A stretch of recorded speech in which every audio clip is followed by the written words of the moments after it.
तो चलिए आज का टॉपिक रहेगा वर्ण विचार। हिंदी भाषा में जो है भाषा के बाद ये दूसरा चैप्टर ही आ जाता है वर्ण विचार।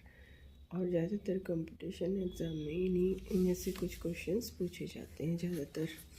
तो देखिए वर्ण भाषा की वो छोटी से छोटी ध्वनि जिसके और ज़्यादा टुकड़े नहीं किए जा सकते। अब इसके टाइप हैं। वर्ण दो प्रकार के, स्वर और व्यंजन। आज हम स्वर को ही देखते हैं। स्वर देखिए हम सभी को पता है, हम LKG क्लास से ही ए आ इ ई पढ़ने लगते हैं, तो ये सभी स्वर में आते हैं। री जो है संस्कृत से आया हुआ एक शब्द है जिनको हम तत्सम शब्द कहते हैं, जो संस्कृत से हिंदी में जो के त्यों ले लिए जाते हैं। तो री वैसे स्वर माला में है, लेकिन री को हम अलग से मानते हैं, संस्कृत का शब्द।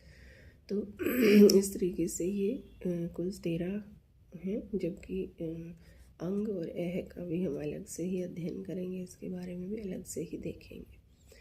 तो स्वर के भी प्रकार हैं। आगे चल के स्वर 3 प्रकार के होते हैं। ह्रस्व स्वर, जिन शब्दों को उनकी स्वरों को बोलने में बिल्कुल एक ही मात्रा जितना टाइम लगे, जैसे जैसे अ, छोटा ई, छोटा उ, ए, इन सभी को हम ह्रस्व स्वर कहेंगे, जो कि गिनती में 4 है। उसके बाद है दीर्घ स्वर।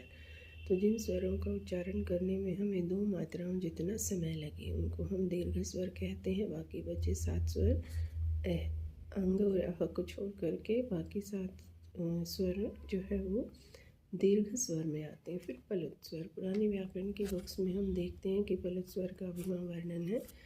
जैसे ओम एक शब्द है जिसको हम बोलने में 2 मात्रा से ज़्यादा का टाइम ले सकते हैं, 3 मात्रा 4 मात्रा जितना, वो हर व्यक्ति को के ऊपर डिफ़र करता है कि हम किस तरीके से बोलते हुए और कैसे कितनी मात्राओं का समय इसमें लेते हैं। तो मेनली स्वर के बारे में तो इतना ही वर्णन है, बाकी ये हम बाद में देखेंगे। व्यंजन है कि जैसे कि प्राचीन समय से ही जैसे इंसान ने बोलना शुरू किया तो कुछ ध्वनि चिन्ह हमने बना लिए हैं। जैसे छोटा बच्चा है, वो माँ पहले नहीं बोलता है, सबसे पहले वो स्वर ही बोलता है, ए इस तरीके से ही बोलता है। जब पूरा गला परिपक्व होता है तो उसके बाद ही व्यंजन का उच्चारण होता है। तो हर भाषा के ऐसे ही ध्वनि चिन्ह बना लिए गए हैं।